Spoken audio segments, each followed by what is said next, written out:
I'm back with another Glitch in the Matrix episode, one of my favorite subjects. I find glitch stories from Korea somewhat more interesting and authentic because the concept of glitch in the matrix is still relatively unknown. Small section of the web community would have heard of and discussed about time travel, multi-universe, time shift, etc., but they are definitely rarer comparing to more conventional ghost stories or true crime cases. Today's collection is once again rather short anecdotes, that one little moment, instant, or experience that you couldn't quite understand or rationalize, that little crack that makes us question the coherency of the world we live in. Could they be the proof of multi-universe, time and dimensional shift, or, as we would see in the last story, could it be more caused by our brain? So, here are 9 allegedly true glitch in the matrix stories from Korea. As always, handpicked, translated and narrated by host, Anthony.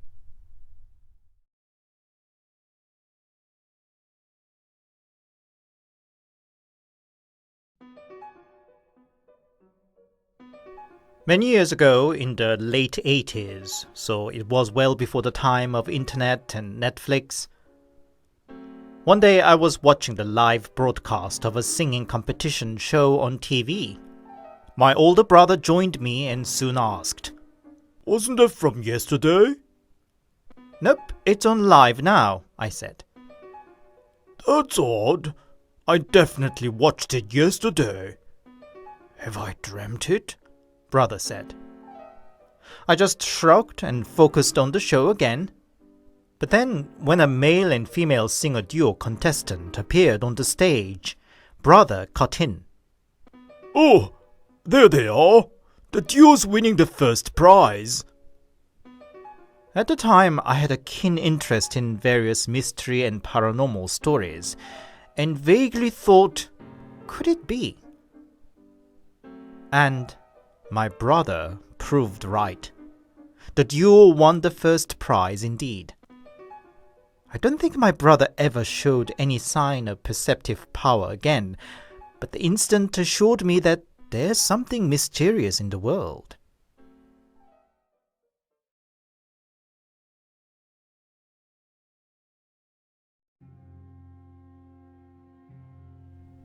My mother was born and grew up in a small town in Jeolla province, where she grew up till she was 14, when her family moved to Seoul.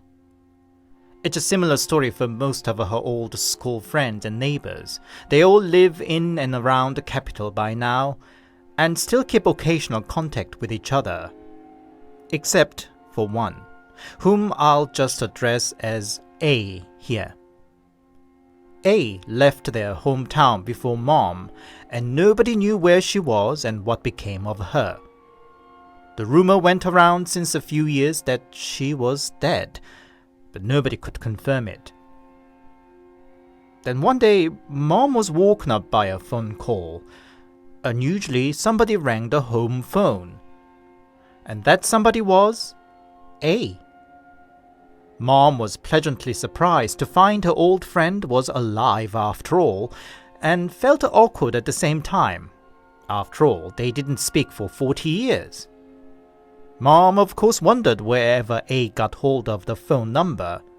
A said she met another friend from the hometown. Well, let's call her B.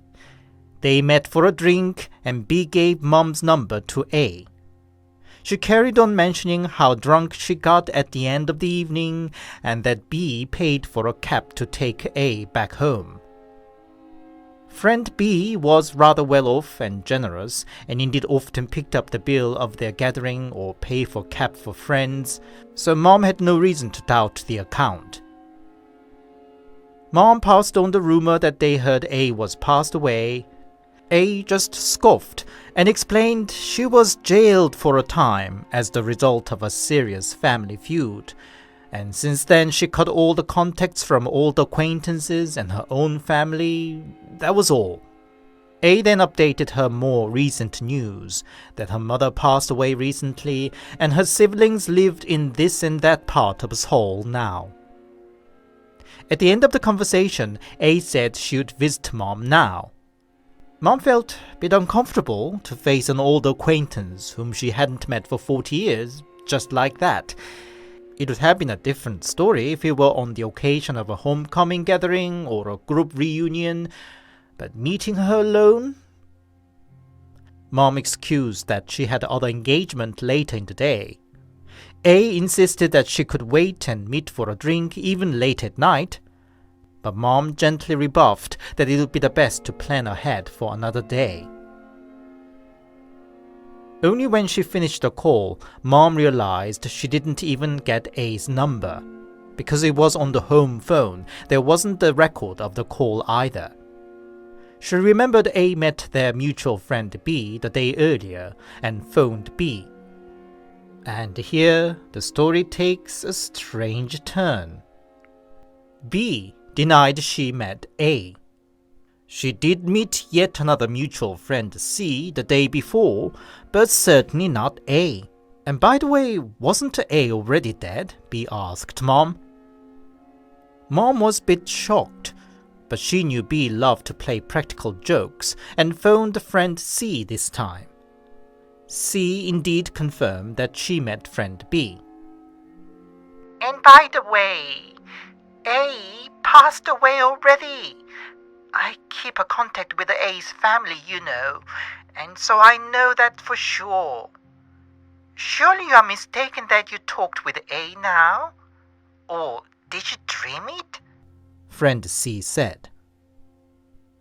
My mom would have rather believed it was just a dream, but when she talked on the phone with a person who claimed herself to be A, I was next to her and heard at least Mom's side of the conversation. So no, it wasn't that Mom dreamt it. What is stranger is, in the later time, Mom found out A's mom passed away recently, that A's siblings lived this and that part of Seoul, and that A was indeed for a time in prison, just as A said on the phone. Mom never got another call from A.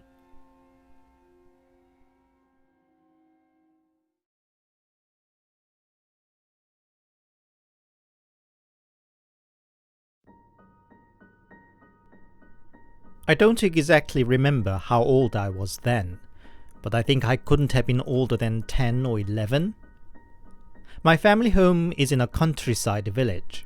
As you may know, a day starts very early in the farming village, and my early morning sleep would get disturbed daily by the noises of cock crowing, farmers on their way to their field on their mopeds or rototiller. That particular morning was on weekend, I remember, and considering how bright the morning sun already was, it must have been in summertime. I squinted my eyes to the bright sunlight, but wasn't willing to get up yet. I closed my eyes to sleep it more, but this time I heard a cock crowing, moped and rototiller one after another. There they go again, I thought. Probably about 10 seconds later, I heard another noises. Cock crowing, moped, and a rototiller. When another 10 seconds later I heard the exact same set of sounds again, I realized something wasn't right. They were exactly the same sound, repeating in the same sequence. When it repeated once again, I opened my eyes to see what was going on. And I found myself in a strange place. It looked like a palatial room in a sort of old European style. I panicked, and don't know why, but I started pulling out duvets and blankets from the wardrobe and piled them up over my sister, who shared the room with me then. I guess I was instinctively trying to hide her, I don't know from what. I carried on, not minding I got all soaked wet with the sweat, until my mom entered the room. With the sound of her opening the door, I found myself back in my own bedroom again, and I was just pulling duvets and blankets from my old familiar wardrobe? Surely it must have been a particularly weird nightmare or something, but that is one bizarre experience in my life.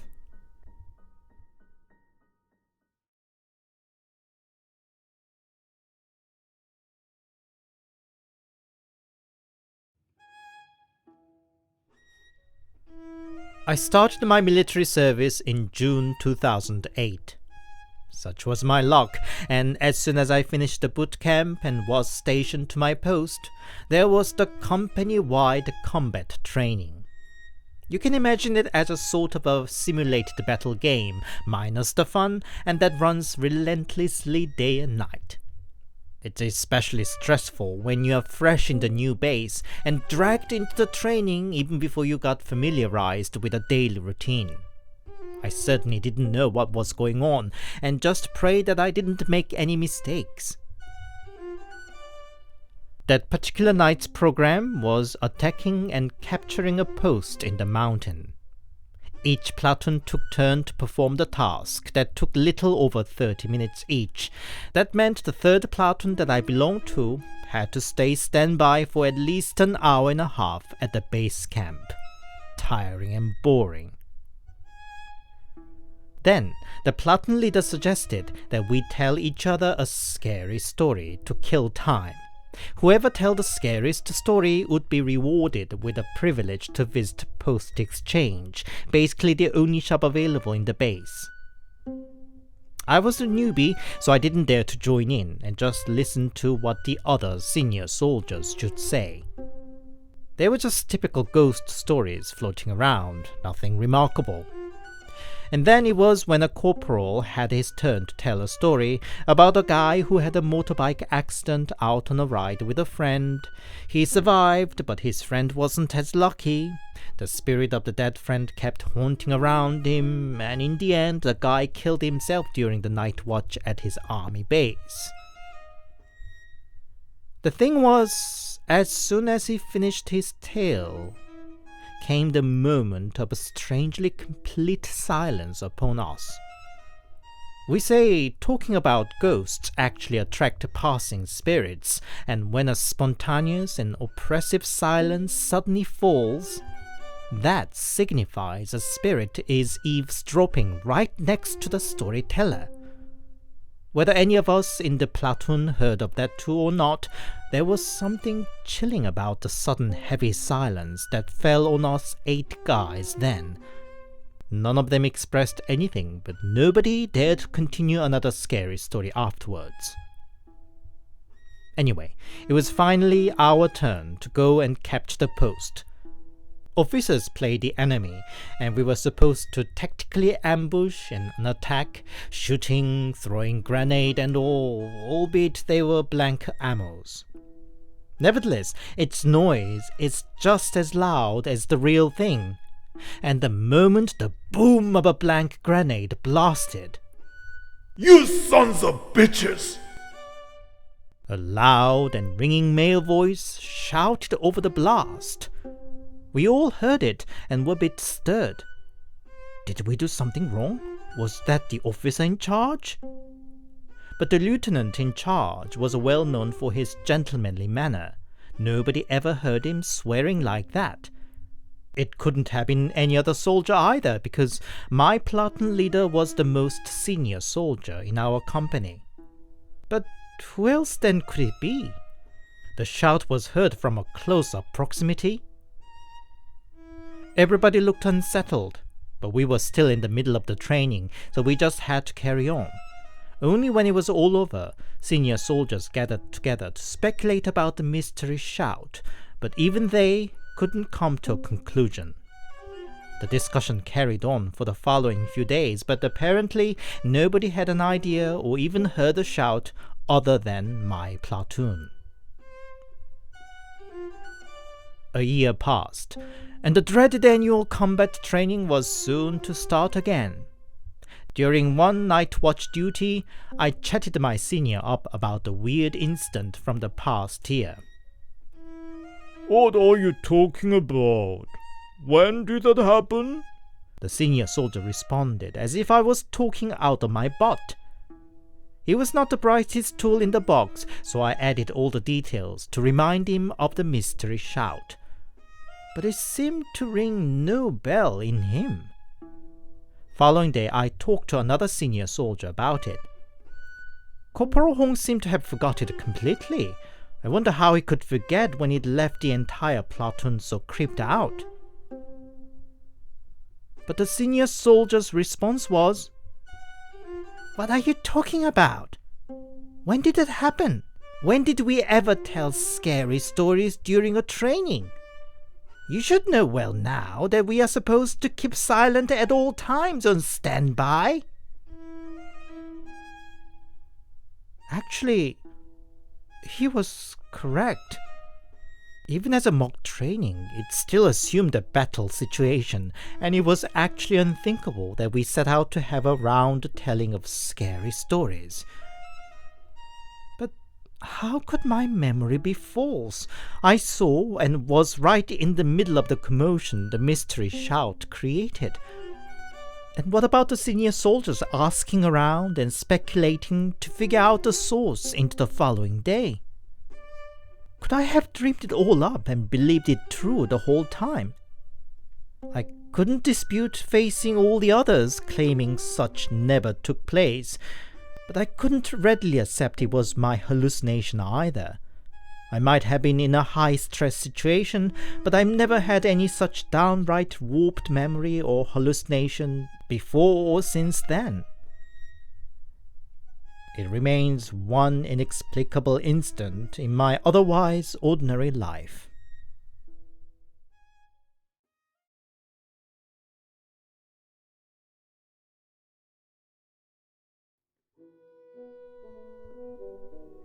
It's from just a few months ago. I'm in the last year of middle school and attend a cram school every evening. The cram school is not far, but I usually use the school shuttle van. That day, I was out waiting for the van earlier than usual. I just bought a new mobile phone and was excited to show it off to my mates. I was of course fiddling with my new phone the whole time, and clearly remember the van didn't come at the scheduled 15 past. I waited there 5 minutes more and just walked to the cram school. In the van back home later, I asked the driver why he didn't come to pick me up earlier. I attended the same cram school over a year, and by then I was well acquainted with the driver too. But he insisted that it was I who was late, that he waited for me at the stop till 20 past.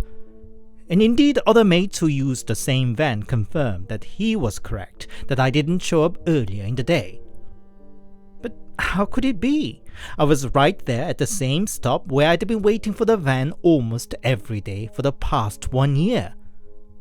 I don't know if it has anything to do with what happened, but I did feel weirdly chilly while waiting for the van that day, even though I remember it was overall a very warm late spring day. What happened?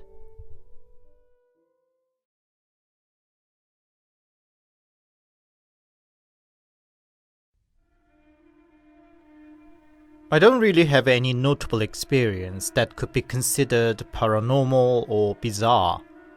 Just sleep paralysis a couple of times. I did see something weird during the sleep paralysis, but I consider it as a nightmare. But I have one instant that I can't explain away as a nightmare. In 1999, I just started my military service and got a long-awaited 3-day vacation. My family home was in a quite a distance from my army home, so by the time I got to my apartment, it was 8 in the evening. It was in February, so it was already totally dark. The hallway of the building felt a bit eerie with a single light on. I noticed the elevator call button has changed meanwhile. It used to be one made with plastic, but now a metal one. I reached out to push the button and jumped with an electric shock. Maybe they missed a naked wire while changing the button, I thought. But I quickly rationalized that it must have been just a static. I covered my hand with a jacket sleeve and pushed the call button with a quick zap. The elevator cabin was just a typical affair, a metal-clad box with a mirror on the right. I took my cap off and sighed about the short soldier's hair that I wasn't still fully used to. Then I turned my eyes to check which floor, and the moment I registered it was 16th floor. The light went out in the elevator cabin. Even all the backlights of the call buttons were off, leaving me in a complete darkness. I expected a power outage, but then the door opened silently. I instinctively stepped back and held onto the bar at the back wall. Behind the open door was a woman, dressed in white and her lowered head behind a curtain of long hairs. I just didn't know what to think or do, being trapped in the small box whose exit blocked by that woman added even more terror. I think my biggest fear was if she should lift her face and our eyes meet. Behind the woman was an endlessly long, dark path, and at the end of it was a little light, as tiny as a penny. I don't know how long the situation lasted. All I could do was gripping on the bar behind till my hands went to sleep. And one moment, the outside view filled with a white light, and the elevator was moving again. The indicator was momentarily moving from the 16th to 17th floor. I could not understand what just happened. I just jumped out as soon as it arrived my floor, the 20th, and ran all the way to my door. But damn, it seemed nobody was home. I didn't tell anybody that I got a vacation to surprise my family. And it was time before mobile phones. I thought to go down and use the public phone outside the building, but I could not dare to use the elevator again, nor could I use the stairs with my shaky legs. I just sat in front of the door and waited good 1 hour or two till my dad finally came. I still live in a high-rise apartment and use elevator every day, but thankfully I didn't experience anything such again. What was that? Did I temporarily pass out and saw a hallucination?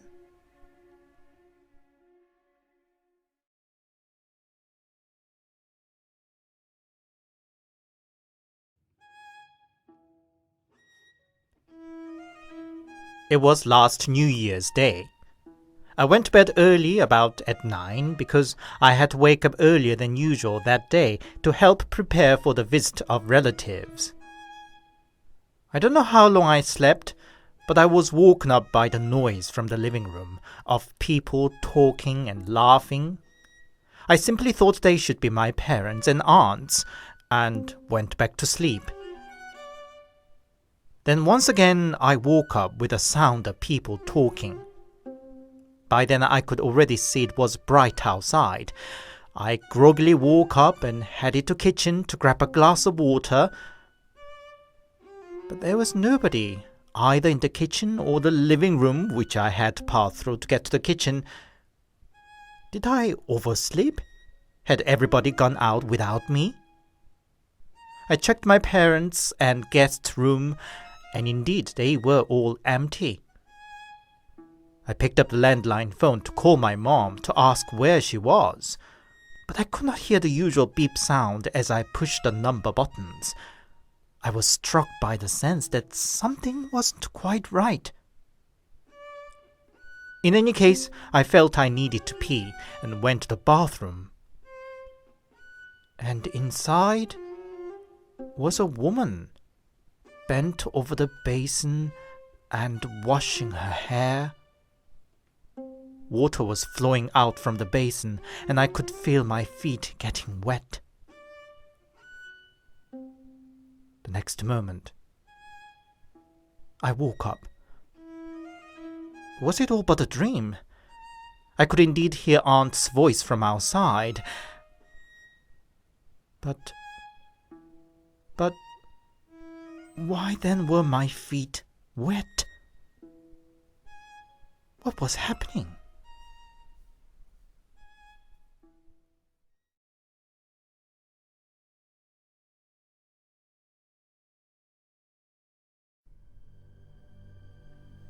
This just happened over yesterday and today. I recently quitted my job in a hope to change my career. Meantime, I moved back to my parents and have been spending time catching up with my old friends and preparing tests for new certificates. Last night, I was studying for the upcoming test into early hours when somebody gently knocked on my door. It woke me up from half-drowsy status, and I quickly checked the clock. It was passing 3:38. I opened the door, and there was my older brother. What was he doing here? He worked and lived in Seoul, away from home, and he was suddenly here unannounced. "Hey bro, what are you doing here? What about your work?" I said. I got a day off today and tomorrow. Come, join me to the rooftop for a cig, he said. On the rooftop is a fancy ashtray I and my brother carved out of a block of wood during the lockdown. Well, 90% my brother's work, for he is much more handy than I. "Look at this," I said, pointing the ashtray. "It's still standing after 2 years. Huh? What's that? Brother said, looking at me with wide eyes.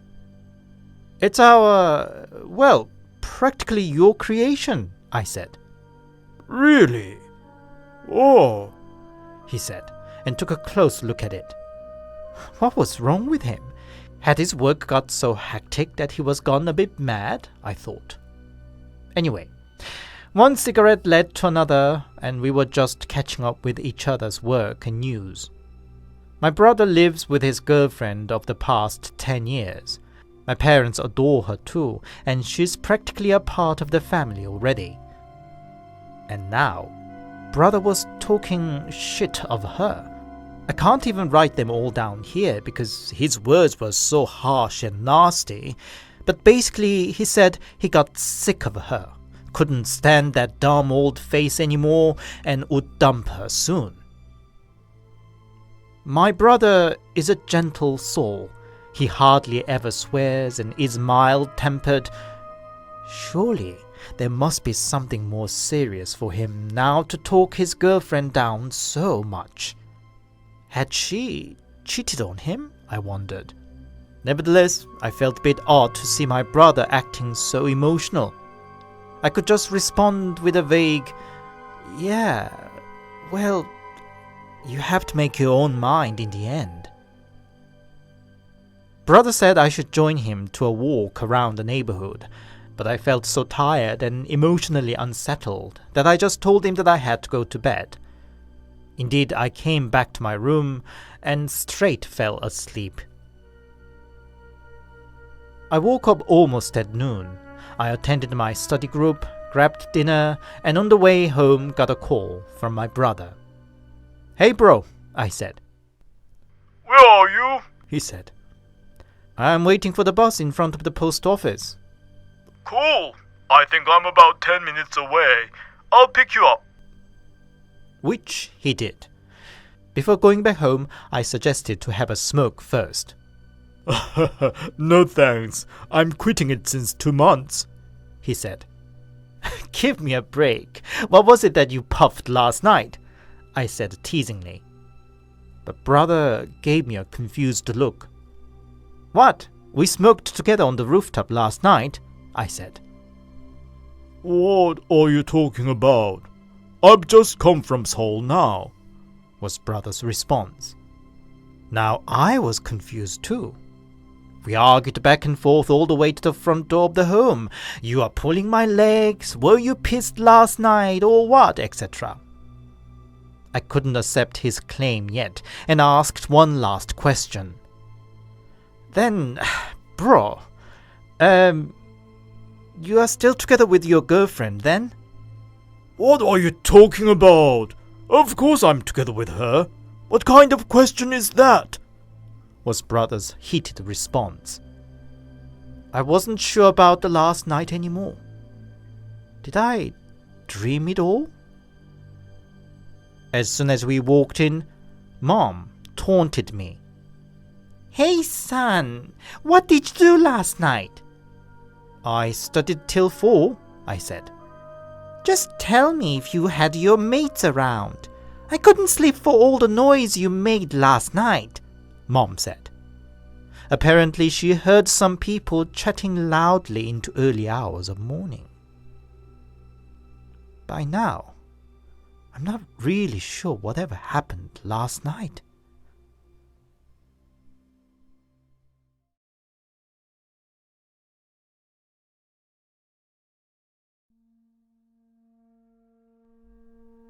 About 2 months ago, I got a call late at night from a friend. Help me. I can't get out of my flat, he said.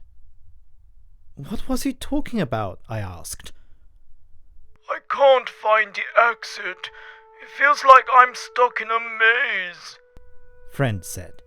He must be joking, or was he drunk? I thought, and told him to knock it off. But his voice had not a trace of joke. In the end, I agreed to come around to his place. I rang the bell at his door, but nobody answered. I tried the door knob just in case, and to my surprise, it was unlocked. I slowly walked in and called for my friend from the hallway. Hey, I've come. Help me. His voice was heard from inside. Maybe he was hurt, perhaps fallen down hard somehow. I hurried myself to his bedroom. Friend was standing still in the middle of the room. He looked all right. What are you doing? Called me in all this way for a silly joke? I shouted. But I can't find my way out, friend said, again without a hint of irony. What the heck? Come, this way. I called him from the outside door, and he came out to the living room and then seemed to head to the hallway. But then he turned around back towards his room, and then turned around again to the living room before he got there.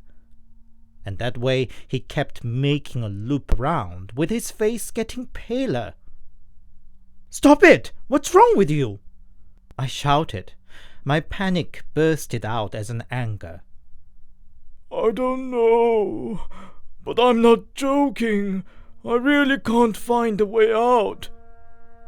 The face of friend saying this looked truly mortified. Something must be really wrong. I dragged him out of there, came to my place, made him sleep, and took him to a hospital first thing in the morning. He was diagnosed with cerebral infarction. It wasn't fatal, but he needed hospitalization for some time. Apparently, when our brain malfunctions, it could turn the everyday normal situation suddenly into something uncanny or inconceivable, doctor explained. Fortunately, the treatment was successful, and my friend is back to his normal life. The incident gave me lots to think about how weird our brain is, and its relationship to all the mystery and paranormal stories. Maybe malfunctioning brain is more common than we think.